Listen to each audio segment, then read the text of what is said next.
What's up, everybody? AJ here, host of the Madden NFL 12 podcast. And this is an excerpt from this week's podcast, which you can download right now on iTunes. Be sure to subscribe, leave us a comment, and rate it for us. Enjoy. Okay, joining us now on the phone is EA Sports blogger Aaron Bolding. What is up, Aaron? What's happening, guys? What's happening? So you have your ear to the grindstone. What do they call it? What's ear to the street? The colloquialism there. You are listening to the fans about what they think the rating should be on certain players. Tell us about this first player. You got Tim Tebow on the list. You say, quote, he is terrible. I've got my ear to the glass, to the wall, with the community saying. There you go. And, we're trying to figure out what to do with Tim Tebow. I mean, after the week before he had the great comeback win, everyone thinks this guy's, the next great thing. And then he stinks it up something terrible against Detroit. And it's like, what do we do with his ratings? And I actually ended up saying, he is who we thought he was. Herman Edwards? And he's not very good. He's overthrowing receivers, missing wide open guys. And here's the thing that really disturbed me the most is that his carelessness with the ball in his hands, that's unforgivable. I mean, there's one play where he fumbled. They actually recovered the fumble, the Broncos did. He fumbled on a play fake on the same play that he's run at Florida a million times. I'm like, that's unforgivable. So I think we need to dock a few of his individual rating points. Maybe his carry rating needs to come down, which is really high. It's an 87. That's got to come down because he's really careless with the ball. But really, I mean, he's not very good. I say we keep him where he is. Continue to have him be as bad as he is. I know 75, 76, that's kind of middling, but I'd leave him exactly where he is. He's not improving. But this week we actually put the hammer to Tebow. We docked him 5 points. He's at 71, which I think is the lowest starting quarterback overall in the game right now. You're actually spot on about the carry rating. We knocked it, I believe, down a few points. Probably didn't do it enough based on that last game. So we probably should have overreacted reacted a little bit more to that. But you're right. I mean, it's funny when we actually put him up.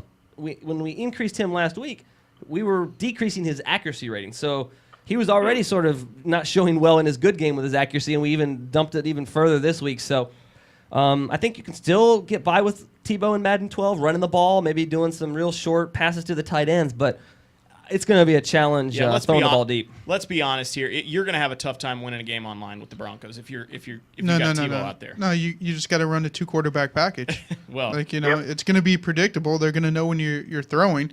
But beat them with the run, wear down their guys, get some guys. Throw Orton in on 3rd and 10. Throw Orton in on 3rd and 10 and chuck it. All right, the next thing on your list, you have San Francisco's defense and offensive line. You say they are either underrated or under-celebrated. Yeah, there's a lot of chatter on this, especially on Twitter. A lot of people very agitated about this. We've got to have some way to explain how the Niners are 6-1, and it's really come down to the fact that they're controlling the line of scrimmage the entire game. Their defensive front, their front seven's really strong. Their offensive line has gotten a lot better. So, like, if you want to look at the Niners, their non-glory positions are really what's gotten them this far. They're one of the dominant teams in the league. They're not built to necessarily survive a shootout. They've had a couple shootouts so far. They're built to take leads, keep the other team's offense off the field, and that's what they're doing. So we've got to see their offensive line get some props because, Frank Gore's having a great season. I mean, he had the 4 straight games, 125 yards, a touchdown. That's a great stat out there. But really, if you watched that game last week, they were really opening up some big holes with him. And even Joe Staley had a reception. Isaac Sopoaga had a reception just to keep things interesting. That's fun stuff. Both of those lines, all those players on those lines need to be bumped up a little. Their awareness needs to go up. Their run blocking, their block shedding, all that stuff needs to go up because they're the strength of that team right now. Yeah, I mean it's a phenomenal point by you in the community. The Niners have done quite. I mean they've shocked I think a lot of people with their 6-1 record or 7-1. Is there 7-1 or 6-1 record? 6-1. But I'll put some context to it. We've had our eye on it.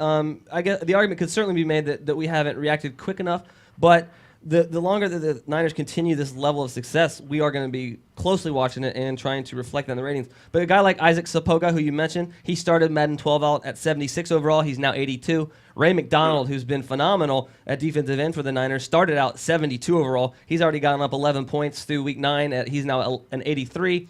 Justin Smith, probably argument could be made, him and Jared Allen, the best defensive ends in football. He started out Madden 12 92. He's gone up 5 points in 97. So that defensive line, we've tried to. I think you're right. Ray McDonald, you could argue he could be at maybe 85, 87 overall, based on a heavier weighting on this most recent season. He hasn't really knocked it out of the park his previous seasons in the league, so I think that's why he kind of started out as a 72. To move on to the offensive line, we definitely noticed Mike Iupati. He's just clearing big giant holes in the San Francisco offensive line. He goes up 2 points to 89. Bruce Miller, the fullback, also a big part of that. He goes up 3 points to 67. For the other guys, they're probably a little bit on the under-celebrated side, especially on the right side of the line with Anthony Davis and Snyder at 74, 73 overall. Thing with Anthony Davis, he's just been just really poor at pass blocking, and we've tried to capture that. And in fact, all the scouting reports post games for the Niners, we've read that he's still not doing anything on terms of the passing side of the game, but he's definitely improving, and we need to keep our eye and look deeper in the future for his run blocking skills. Aaron, you are a West Coast guy. Tell us what's the feeling like over there right now about the Niners being back? Well, I mean, there's a lot of excitement. The main sentiment is we're seeing plays, you're seeing an energy, you're seeing an excitement around the team that everybody agrees was not there when Mike Singletary was coach. Everyone's putting on Harbaugh. They're saying, this is the guy we needed, this is the difference. They pretty much have the same team, you know what I mean? A lot of the same guys. You know, they added Braylon Edwards, but nobody's kidding themselves, right? Difference this season, they're saying that they're energized and they're excited to play for Harbaugh. He's the entire difference. And I think, there's no arguing against that. I mean, one of the things we look at with Frank Gore, he's always been really good. He's one of the top backs in the league. Again, he's putting in the work this year, but really he's only gotten a little bit better. He's doing what he does. It's everyone around him has gotten better, and they're making his talent more effective. So in other words, they're winning games because they're letting Frank Gore carry them to those victories, as opposed to doing things that undermine his skill. Let's be real here, though, right? I don't think anyone in San Francisco is comparing Joe Montana and Alex Smith. I don't think they're making any Michael Crabtree to Jerry Rice comparisons, right? I think Frank Gore, Roger Craig might be apt, but I think just like you said, they're getting it done in a real quiet, under the radar way. It's not. I don't think anyone's thinking this is a dynasty that's going to win the next 4 Super Bowls, but I think they can do serious damage in a weak NFC West division. The Niners are looking like they're on cruise control for a first-round bye. Yeah, and it's formation to me for the Niners. I watched the game, obviously, against the Browns. They're coming out in sets where they have 3 offensive linemen to the left. They have their defensive tackle at fullback, and they're both catching passes on play action. You have to respect the run to the right. So Harbaugh's brought that sense of the same type of things he ran at Stanford, and it's working in the NFL. Yep. All right, Aaron, you got another guy on here, Champ Bailey. I feel like you're picking on my Broncos a little bit. Not that you shouldn't be, but exposed against Detroit, you think he was? Hey, I'm not picking on the Broncos any worse than the Lions were. I mean, they were decimated. There's 2 specific plays I'm thinking about with Champ Bailey. Both led to touchdowns. One was the play in the first quarter, Titus Young by himself in the end zone. Everyone says, wow, is he fielding a punt? No, that's a touchdown because Champ Bailey let him just run through his zone and didn't keep eyes on him. I mean, Champ Bailey is, what is he, a 14-year veteran? He has to know better and not let a rookie just run by him like that. The other touchdown, Calvin Johnson, granted, he's probably the best receiver in the league right now, but it was a a free play rather, where the Lions had, there's a penalty, a line of scrimmage penalty against the Broncos. Matt Stafford sees it, wings it up there to Johnson. Calvin goes and gets it, and in the process, smacks Champ Bailey down at the ground. And I'm like, okay, I'm not going to jump out there and say Champ Bailey can't play at this level anymore, but those are 2 plays that I'm putting directly on him. Those are 2 touchdowns among many that Detroit scored. He can't be as dangerous a cornerback in Madden NFL 12 anymore. He just isn't. He can't be a guy who locks down the side of the field where you're afraid to throw in his direction, even to your best guy. He's not that guy anymore, and his ratings have to reflect that. I don't know how you do it, Donnie, but that has to change. He shut down Brandon Marshall. He shut down Vincent Jackson, the weeks before. So we actually had Bailey trending up. He was actually playing as one of the better corners in the league. Now, you're absolutely dead right about what happened this weekend. We didn't give enough criticism and fault to Champ Bailey on those broken plays. We need to hit his awareness and his probably his play rec a little bit. He did not receive a decrease this week, so this one was actually a great little gem unearthed by yourself and the community, and we will probably look to real close at Champ this weekend. If he doesn't really play, all the way like we expect him to, he's going to be going down. But isn't Champ one of those guys, and I might sound like a homer here, but isn't he one of those guys that you kind of give the benefit of the doubt because of what they've accomplished? You do, but he's at 98.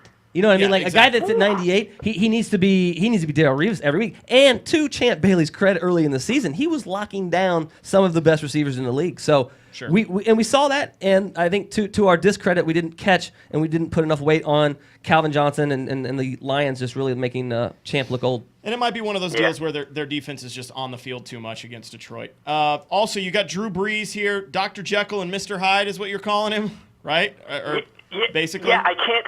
Just like everyone else, we can't figure out what's up with Drew Brees. I mean, he didn't have an awful game against the Rams, but a loss is a loss, and especially coming after that beatdown the week before where he could do no wrong.